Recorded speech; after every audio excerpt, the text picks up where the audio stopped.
지금 이 순간 무언가가 이 영상을 경험하고 있습니다. 화면을 바라보고 제 목소리를 듣고 이 문장의 의미를 따라가고 있는 그 무언가. 그게 누구죠? 너무 당연해서 한 번도 진지하게 물어본 적 없는 질문일 겁니다. 하지만 잠깐만 진지하게 생각해 보세요. 지금 이 영상을 보고 있는 그 존재는 도대체 무엇입니까? 부탁 하나만 들어주세요. 길지 않습니다. 딱 3초만 눈을 감아보세요. 그리고 눈을 감은 그 어둠 속에서 무언가에 집중하고 있는 바로 그 자신에게 주의를 기울여 보세요. 지금 집중하고 있는 그것에 집중하는 겁니다. 무언가가 거기 있죠. 분명히 누군가가 안에 있습니다. 생각을 바라보는 누군가, 느낌을 느끼는 누군가, 이 모든 것을 겪고 있는 누군가가 있습니다. 우리는 그것을 여러 이름으로 부릅니다. 영혼이라고도 하고, 자아라고도 하고, 의식이라고도 합니다. 이제 다시 눈을 떠보세요. 거의 모든 사람이 자기 안에 그것이 있다는 걸 압니다. 그리고 거의 모든 사람이 자기가 그게 뭔지 안다고 생각합니다. 그런데 정말 그럴까요? 한 가지만 물어보겠습니다. 그 영혼이라는 것은 도대체 어디에 있습니까? 머릿속입니까? 가슴속입니까? 그리고 더 곤란한 질문 하나. 그것은 무게가 얼마나 나갑니까? 1g입니까? 10g입니까? 아니면 무게라는 것 자체가 없습니까? 이상하지 않습니까? 분명히 있다고 확신하는데 막상 그게 어디 있고 얼마나 무거우냐고 물으면 방금 전까지 그렇게 또렷하던 대답이 손가락 사이로 빠져나가는 모래처럼 흩어져 버립니다. 여기 정말로 소름 돋는 사실이 하나 있습니다. 여러분의 몸은 그 안에 모든 원자 하나하나까지 전부 셀 수 있습니다. 추적할 수 있습니다. 측정할 수 있습니다. 여러분이 죽는 순간에도 그 원자들은 단 하나도 사라지지 않습니다. 탄소 원자도 산소 원자도 철 원자도 전부 그대로 남아서 다른 무언가가 됩니다.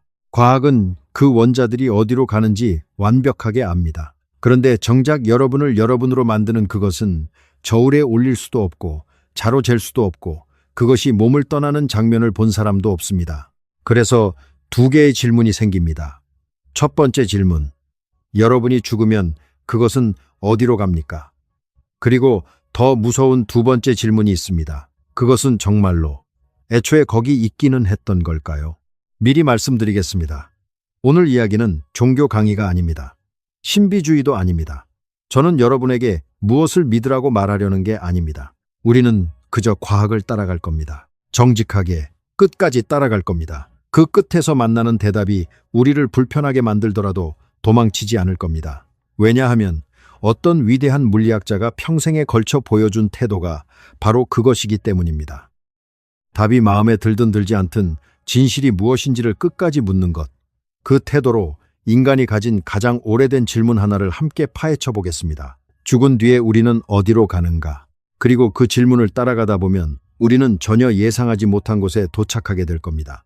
자, 첫걸음부터 시작해 봅시다. 영혼이라는 그 이름 말입니다. 언젠가 한 물리학자가 아주 중요한 이야기를 했습니다.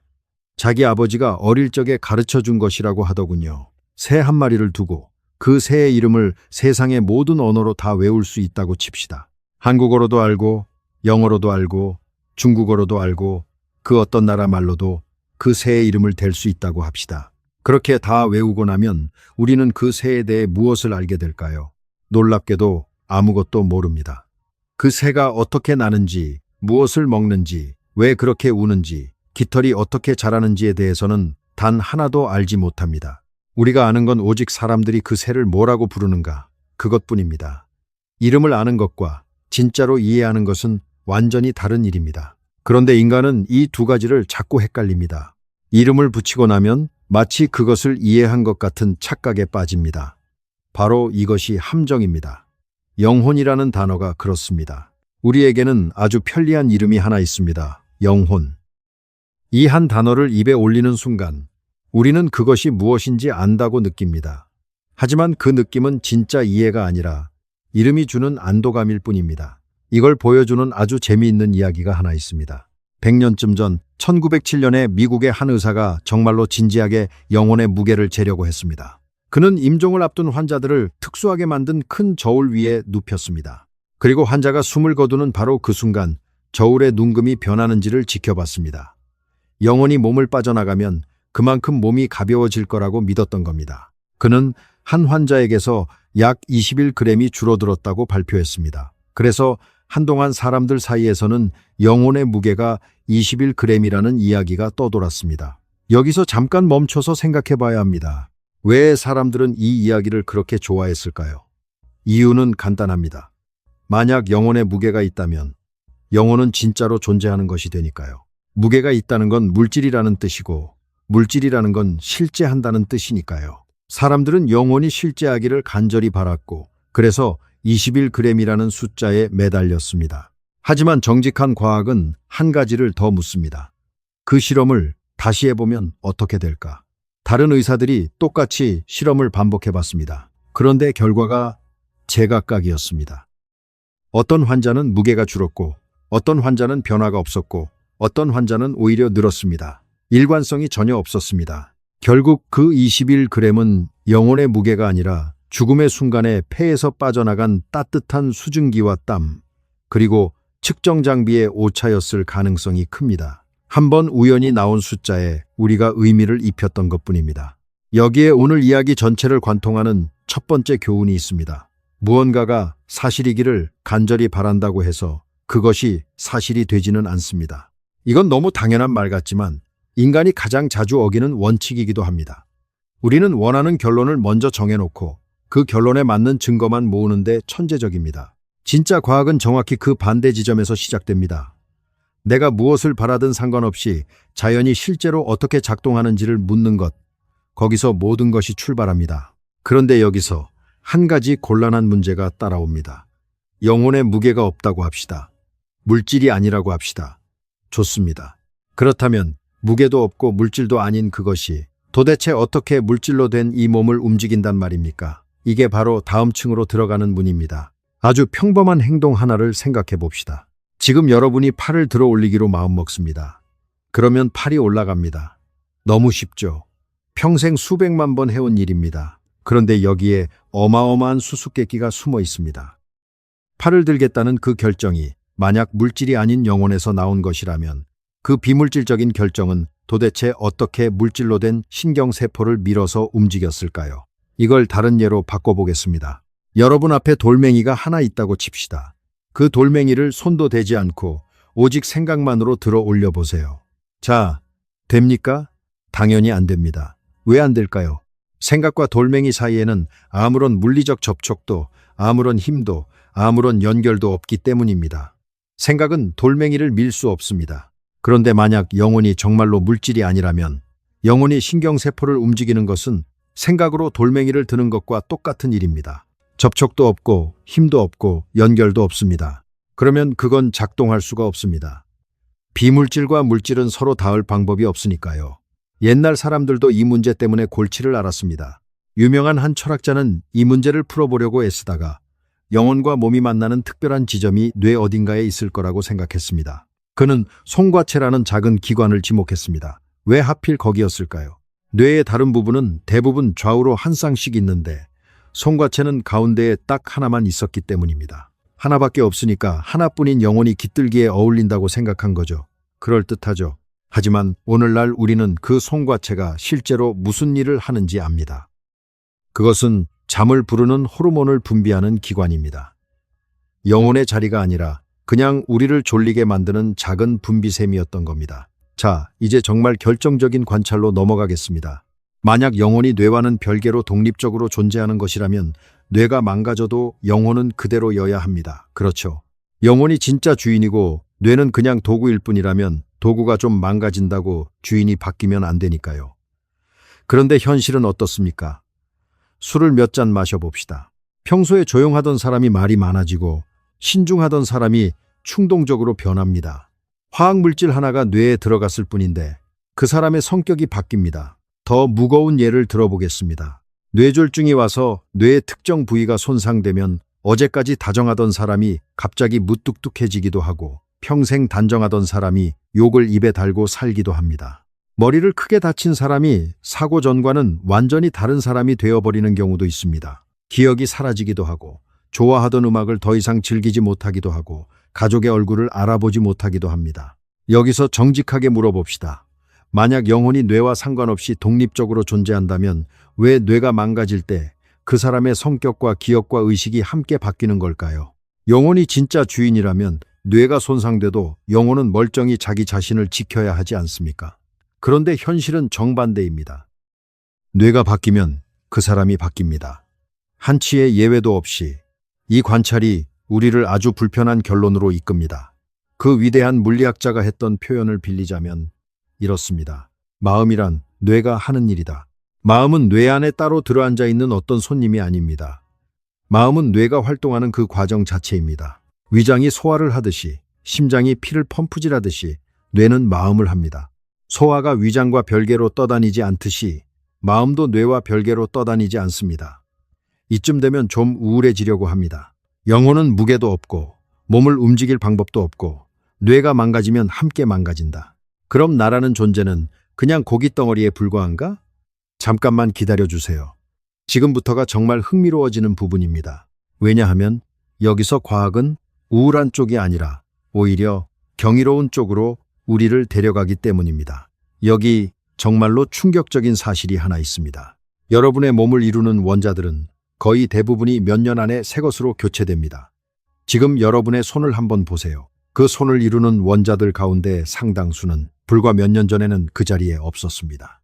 그것들은 여러분이 먹은 밥과 채소와 고기 안에 있었고, 여러분이 마신 물 안에 있었고, 여러분이 들이쉰 공기 안에 있었습니다. 음식으로 들어와서 몸의 일부가 되었다가 또 시간이 지나면 떨어져 나가 다른 무언가가 됩니다.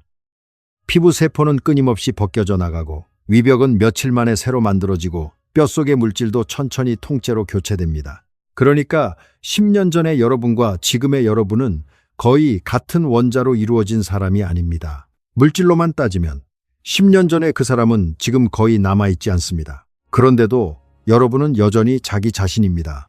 10년 전의 기억을 가지고 있고 10년 전과 같은 이름을 쓰고 10년 전과 이어지는 한 사람으로서 살아가고 있습니다. 그렇다면 도대체 무엇이 여러분을 여러분으로 남게 하는 걸까요? 원자가 아닙니다. 원자는 계속 바뀌니까요.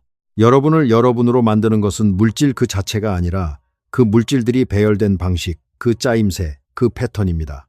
정보라고 불러도 좋습니다. 어떤 원자가 거기 있느냐가 아니라 원자들이 어떤 구조로 어떻게 연결되어 있느냐가 여러분을 만듭니다. 이걸 가장 잘 보여주는 비유가 있습니다. 강물 위에 생기는 소용돌이를 떠올려 보세요. 강 한가운데 바위가 있으면 그 뒤로 빙글빙글 도는 소용돌이가 생깁니다. 그 소용돌이를 한참 바라보고 있으면 분명히 어떤 형태를 가진 하나의 물체처럼 보입니다. 모양도 일정하고 자리도 거기 그대로 있습니다. 그런데 그 소용돌이를 이루는 물은 어떻습니까? 단 한순간도 같은 물이 아닙니다. 물은 끊임없이 위에서 흘러 들어와서 소용돌이를 한 바퀴 돌고 아래로 흘러나갑니다. 1초 전에 소용돌이를 이루던 물과 지금의 물은 완전히 다른 물입니다. 그런데도 소용돌이라는 그 형태는, 그 패턴은 계속 거기 남아 있습니다. 여러분이 바로 그 소용돌이입니다. 물질의 강물이 끊임없이 여러분을 통과해 흘러갑니다. 음식으로 들어와서 몸을 한 바퀴 돌고 다시 빠져나갑니다. 원자는 머무르지 않습니다. 흐릅니다. 변하지 않고 남는 것은 그 흐름이 만들어내는 형태, 곧 여러분이라는 패턴입니다. 그래서 어떤 의미에서 여러분은 고정된 사물이 아닙니다. 여러분은 명사라기보다는 동사에 가깝습니다. 여러분은 하나의 물건이 아니라 끊임없이 일어나고 있는 하나의 사건입니다. 살아있다는 것은 멈춰있는 상태가 아니라 쉬지 않고 진행되는 과정입니다. 여기서 잠깐 멈춰봅시다. 그리고 정말로 한번 생각해 보길 바랍니다. 만약 여러분의 모든 원자가 몇 년마다 새 것으로 교체된다면 지금의 여러분은 10년 전의 여러분과 정말로 같은 사람일까요? 물질은 거의 다 바뀌었습니다. 그렇다면 무엇이 여러분을 여러분으로 남게 하나요? 잠깐 영상을 멈추고 생각해 보세요. 막상 답하려고 하면 생각보다 훨씬 어렵습니다. 이 질문에 대한 여러분 나름의 답이 떠오른다면 잠시 그 답을 마음속에 붙들고 계속 따라와 주세요. 이 질문은 영상 끝에서 전혀 다른 모습으로 다시 우리 앞에 나타날 겁니다. 자, 이제 가장 깊은 층으로 내려가 보겠습니다. 솔직히 말씀드리면 지금부터가 가장 까다롭고 가장 정직해져야 하는 부분입니다. 우리는 지금까지 여러분이 하나의 패턴이라는 데까지 왔습니다. 좋습니다. 그런데 그 패턴에서 도대체 어떻게 느낌이라는 것이 생겨날까요? 이게 정말로 어려운 문제입니다. 먼저 창발이라는 개념을 이해해야 합니다. 물 분자 하나를 떠올려 보세요. 수소 둘과 산소 하나로 된 작은 분자 하나. 그 분자 하나는 젖어 있지 않습니다. 젖었다는 건 분자 하나에는 의미가 없는 말입니다. 그런데 그런 분자가 수억, 수조 개가 모이면 우리가 젖음이라고 부르는 성질이 나타납니다. 손을 담그면 축축한 그 느낌 말입니다. 젖음은 분자 하나하나에는 없지만 분자들이 충분히 많이 모이면 새롭게 떠오릅니다. 이렇게 작은 것들이 모여서 개별 부품에는 없던 새로운 성질이 생겨나는 것을 창발이라고 부릅니다. 이제 이걸 뇌에 적용해 봅시다. 신경세포 하나, 뉴런 하나는 의식이 없습니다. 뉴런 하나는 그저 전기 신호를 주고받는 작은 세포일 뿐입니다. 거기에 마음이 있을 리 없습니다. 그런데 그런 뉴런이 무려 860억 개가 모여서 서로 수십조 개의 연결로 얽히면 거기서 무언가가 떠오릅니다. 생각이 떠오르고 기억이 떠오르고 그리고 가장 놀랍게도 경험이라는 것이 떠오릅니다. 젖음이 물 분자에서 창발하듯이 의식은 뉴런의 거대한 합창에서 창발하는 것처럼 보입니다. 그런데 여기에 과학이 아직 정복하지 못한 진짜 어려운 문제가 있습니다. 우리는 뇌가 어떻게 작동하는지를 점점 더 잘 알아가고 있습니다. 예를 들어 여러분이 손가락을 바늘에 찔렸을 때 어떤 신경이 어떤 신호를 어떤 경로로 뇌의 어느 부위까지 전달하는지 우리는 꽤 자세히 설명할 수 있습니다. 전기 신호가 어디로 가고 어떤 화학물질이 분비되고 뇌의 어느 영역이 활성화되는지 다 추적할 수 있습니다. 그런데 말입니다. 그 모든 설명을 다 끝내고 나서도 우리는 한 가지를 설명하지 못합니다. 왜 그것이 실제로 아프게 느껴지는가? 신경 신호가 흐른다는 것과 그 따끔한 아픔을 누군가가 실제로 겪는다는 것 사이에는 아직 아무도 건너지 못한 깊은 틈이 있습니다. 생각해 보세요. 원리적으로는 신호의 흐름만 있으면 됩니다. 손가락이 찔리면 신호가 가고 몸이 손을 빼면 됩니다. 거기에 굳이 아픔이라는 느낌이 그 생생한 고통의 체험이 따라붙어야 할 이유가 어디 있습니까? 그런데 우리는 실제로 아픔을 느낍니다. 단순한 정보 처리가 아니라 누군가에게 그것이 어떻게 느껴지는가 하는 그 내면의 체험이 분명히 존재합니다. 이것을 의식의 어려운 문제라고 부릅니다. 뇌가 정보를 처리한다는 것은 설명할 수 있어도 그 처리에 왜 생생한 느낌이 동반되는가는 아직 누구도 설명하지 못했습니다. 여기에 더 어지러운 사실 하나를 보태겠습니다. 우리는 보통 내 안에 하나의 단일한 의식, 하나의 영혼이 있다고 굳게 믿습니다. 그런데 정말 그럴까요? 뇌에는 좌방구와 우방구라는 두 개의 반쪽이 있고 그 둘은 두꺼운 신경 다발로 연결되어 있습니다. 과거의 심한 간질을 치료하기 위해 이 두 방구를 잇는 다리를 외과적으로 잘라낸 환자들이 있었습니다. 그런데 수술 후에 아주 기묘한 일이 관찰됐습니다. 이 환자들에게 특수한 방식으로 정보를 보여주면 마치 한 머릿속에 두 개의 의식이 들어있는 것처럼 행동했습니다. 한쪽 손이 셔츠 단추를 채우는 동안 다른 손이 그 단추를 도로 풀어버리기도 했습니다. 한쪽 뇌가 본 것을 다른 쪽 뇌는 모르기도 했습니다. 두 개의 반구가 마치 각자 자기만의 의지를 가진 두 사람처럼 따로 놀았던 겁니다. 그렇다면 여기서 정말 불편한 질문이 떠오릅니다. 나라는 단 하나의 영혼, 단 하나의 통일된 자아라는 느낌은 어쩌면 뇌가 자기 자신에 대해 지어내는 이야기일지도 모릅니다. 실제로는 여러 부분이 동시에 돌아가고 있는데 뇌가 그것을 매끄럽게 엮어서 하나의 나라는 매끈한 이야기로 들려주는 것일 수도 있다는 겁니다. 자, 여기서 정말 중요한 태도 하나를 짚고 넘어가겠습니다. 지금까지 이야기한 의식의 문제에 대해 솔직히 말하면 우리는 아직 완전히 알지 못합니다.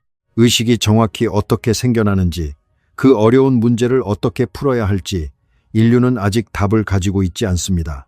그런데 바로 이 점이 중요합니다. 모른다고 솔직하게 인정하는 것, 그것이야말로 과학이 시작되는 지점입니다. 모르는 것을 아는 척하는 것이 가장 위험하고 모르는 것을 모른다고 정직하게 말하는 데서 진짜 탐구가 시작됩니다. 영혼이 무엇인지 다 안다고 단언하는 사람보다 우리는 아직 모른다고 말하면서 끝까지 질문을 놓지 않는 사람이 진실에 훨씬 가까이 있습니다. 이제 마지막 층으로 가봅시다. 죽음의 순간 그리고 우주의 거대한 재활용에 관한 이야기입니다. 물리학에는 아주 단단한 법칙이 하나 있습니다. 에너지 보존 법칙입니다. 에너지는 사라지지 않습니다. 다만 형태를 바꿀 뿐입니다. 장작이 타면 그 에너지는 빛과 열로 바뀌고 음식을 먹으면 그 에너지가 우리 몸의 움직임으로 바뀝니다. 에너지의 총량은 늘지도 줄지도 않고 다만 모습만 달라집니다. 이제 죽음의 순간을 이 법칙의 눈으로 들여다봅시다. 사람이 죽으면 몸을 이루던 에너지는 어디로 갈까요? 그것은 천천히 열로 흩어지고 몸을 이루던 원자들은 흙으로 돌아가 미생물의 먹이가 되고 식물의 양분이 됩니다. 모든 것이 빠짐없이 계산됩니다. 단 하나의 원자도, 단 한 줌의 에너지도 사라지지 않습니다. 그리고 정말 중요한 점은 그 어디에도 측정되지 않는 신비한 잉여분이 따로 몸을 빠져나가는 어떤 여분의 무언가가 없다는 것입니다. 물리학적으로 죽음의 순간에 설명되지 않고 사라지는 것은 아무것도 없습니다. 그렇다면 누군가는 이렇게 말할지도 모릅니다. 영혼은 물질이 아니라 정보 아닐까? 좋은 생각입니다. 하지만 여기에 함정이 있습니다. 정보는 반드시 그것을 담는 물질적인 받침대가 필요합니다. 노래를 한번 생각해 보세요. 아름다운 노래가 있습니다. 그 노래는 어디에 존재합니까? 공기의 떨림 속에 있거나, 떨리는 기타 줄 속에 있거나, 악보에 그려진 음표 속에 있거나, 가수의 성대와 듣는 이의 귀와 뇌 속에 있습니다. 받침대 없이 허공에 둥둥 떠다니는 노래라는 것은 없습니다. 노래는 분명히 실제하지만 언제나 무언가에 담겨서만 존재합니다. 여러분의 마음도 마찬가지입니다. 그것은 정보이고 패턴이지만 그 정보를 담는 받침대가 반드시 필요합니다. 그리고 그 받침대가 바로 여러분의 뇌입니다. 받침대가 무너지면 그 위에 실려있던 노래도 더는 연주되지 않습니다. 뇌라는 악기가 멈추면 그 악기가 연주하던 마음이라는 곡도 멈춥니다. 이것이 정직한 과학이 들려주는 이야기입니다. 자, 그런데 이 지점에서 우리는 갑자기 놀랍도록 아름다운 풍경을 마주하게 됩니다. 신비주의가 아니라 가장 차갑고 정확한 과학이 보여주는 풍경입니다. 여러분, 몸을 이루는 그 원자들은 도대체 어디서 왔을까요? 여러분 안에 탄소, 산소, 철, 칼슘, 이런 무거운 원자들은 우주가 처음 생겨났을 때는 존재하지 않았습니다. 그것들은 별의 한복판에서 만들어졌습니다. 별이 자기 자신을 태우는 그 어마어마한 용광로 속에서 가벼운 원소들이 짓눌리고 융합되어 무거운 원소가 되었습니다. 그리고 그 별이 수명을 다해 거대한 폭발로 산산이 흩어졌을 때 그 안에서 만들어진 원자들이 우주로 뿌려졌습니다. 그 원자들이 수십억 년을 떠돌다가 마침내 모여서 여러분이 되었습니다. 그러니까 여러분의 손가락 끝을 이루는 철 원자는 한때 어느 별의 심장 속에 있었습니다. 여러분이 지금 숨을 들이쉴 때 그 공기 속의 어떤 원자는 과거의 수많은 다른 생명체의 일부였을지도 모릅니다. 옛날에 어떤 나무, 어떤 동물, 어쩌면 아주 오래전을 살았던 어떤 사람의 몸을 한때 이루었던 바로 그 원자가 지금 여러분의 폐 속으로 들어왔다 나갑니다. 우주는 새 원자를 만들지 않습니다. 우주는 끝없이 재활용합니다. 같은 원자들이 별이 되었다가 흙이 되었다가 풀이 되었다가 짐승이 되었다가 사람이 되었다가 다시 흩어지기를 수십억 년 동안 반복해왔습니다. 그렇다면 여러분이 죽으면 무슨 일이 일어날까요? 여러분이라는 패턴, 그 소용돌이의 형태는 풀어집니다. 흩어집니다. 그것이 죽음입니다. 하지만 그 패턴을 이루던 물질은 사라지지 않습니다. 그리고 의식을 만들어낼 수 있는 그 능력, 물질이 적절히 배열되면 경험이 떠오를 수 있다는 그 가능성도 우주 안에 그대로 남습니다. 이것은 개인의 불멸이 아닙니다. 여러분이라는 특정한 소용돌이가 영원히 도는 것은 아닙니다. 솔직해집시다. 그 소용돌이는 풀립니다. 하지만 여기에 정말로 영원한 것이 하나 있습니다. 여러분이라는 하나의 경험이 우주 안에 분명히 존재했다는 사실 그 자체입니다. 그 사실은 영원합니다. 그것은 일어났습니다. 그것은 진짜였습니다. 우주가 수십억 년을 흘러온 어느 한순간에 별의 잔해로 만들어진 물질이 잠시 한데 모여서 자기 자신을 들여다보고 죽음을 궁금해하고 이런 질문을 던지는 존재가 되었다는 것. 그 일이 실제로 벌어졌다는 사실은 그 무엇으로도 되돌릴 수 없습니다. 미래가 아무리 흘러가도 여러분이 존재했다는 그 진실만큼은 우주의 역사에서 결코 지워지지 않습니다. 자, 이제 우리가 출발했던 그 질문으로 돌아가 봅시다. 영혼은 죽은 뒤에 어디로 가는가? 우리는 이 질문을 정말로 정직하게 끝까지 따라왔습니다. 그리고 그 끝에서 우리가 발견한 것은 어쩌면 질문 자체가 잘못되어 있었다는 사실입니다. 영혼은 어디론가 갈 수 있는 하나의 물건이 아닙니다. 그것은 가방처럼 한 장소에서 다른 장소로 옮겨갈 수 있는 사물이 아닙니다. 영혼은 하나의 과정이고 지금 이 순간 일어나고 있는 하나의 사건입니다. 촛불을 떠올려 보세요. 촛불이 꺼지면 우리는 불꽃이 어디로 갔느냐고 묻지 않습니다. 불꽃은 어딘가로 간 것이 아니라 타오르는 그 과정이 멈춘 것입니다. 마음도 그렇습니다. 그러니까 진실은 이렇습니다. 여러분은 몸속에 잠시 머무는 영혼이 아닙니다. 여러분은 살아있고 의식하는 활동을 지금 수행하고 있는 하나의 몸입니다. 여러분은 우주 안에 갇혀있는 작은 영혼이 아니라 잠시 동안 의식이라는 사건을 일으키고 있는 우주의 한 조각입니다. 이쯤에서 누군가는 이렇게 느낄지도 모릅니다. 그럼 결국 모든 게 허무한 것 아니냐고. 영혼이 따로 없고 죽으면 패턴이 흩어지고 끝이라면 세상이 너무 차갑고 메마른 것 아니냐고. 하지만 저는 정확히 그 반대라고 말하고 싶습니다. 그리고 이것이 오늘 이야기의 가장 중요한 핵심입니다. 더 깊이 이해한다고 해서 세상이 그 아름다움을 잃는 것은 아닙니다. 오히려 정반대입니다. 꽃을 예로 들어봅시다. 어떤 사람은 과학자가 꽃을 분석하면 꽃의 아름다움이 사라진다고 생각합니다. 하지만 실제로는 꽃이 왜 그런 색을 띠는지, 그 색이 벌을 부르기 위한 수백만 년에 걸친 진화의 신호라는 것을, 그 안에서 일어나는 화학작용과 세포의 구조를 알게 될수록 꽃은 더 작아지는 것이 아니라 훨씬 더 경이로워집니다. 이해는 아름다움을 빼앗지 않습니다. 이해는 아름다움 위에 또 다른 층의 아름다움을 더해줍니다. 여러분이 별의 재로 만들어졌다는 사실을 안다고 해서 여러분이 하찮아지는 것이 아닙니다. 오히려 여러분은 더 경이로운 존재가 됩니다. 생각해 보세요. 우주가 수십억 년에 걸쳐 별을 만들고 그 별을 폭발시켜 원자를 흩뿌리고 그 원자들을 다시 모아서 마침내 자기 자신에 대해 질문할 수 있는 존재를 빚어냈습니다. 여러분은 그 길고 긴 이야기의 가장 놀라운 한 장면입니다. 우주가 잠시 눈을 떠서 자기 자신을 바라보는 순간 그것이 바로 여러분입니다. 그래서 오늘 우리가 함께 배운 가장 중요한 교훈은 이것입니다. 가장 위험한 것은 모르는 것이 아닙니다. 가장 위험한 것은 안다고 착각하는 것입니다. 영혼이라는 이름을 안다고 해서 영혼을 이해한 것이 아니듯이 우리가 안다고 믿는 많은 것들이 사실은 이름표에 불과할지도 모릅니다. 진짜 탐구는 안다고 믿었던 것을 다시 한번 의심하고 그게 정말 그런지 끝까지 물어보는 데서 시작됩니다.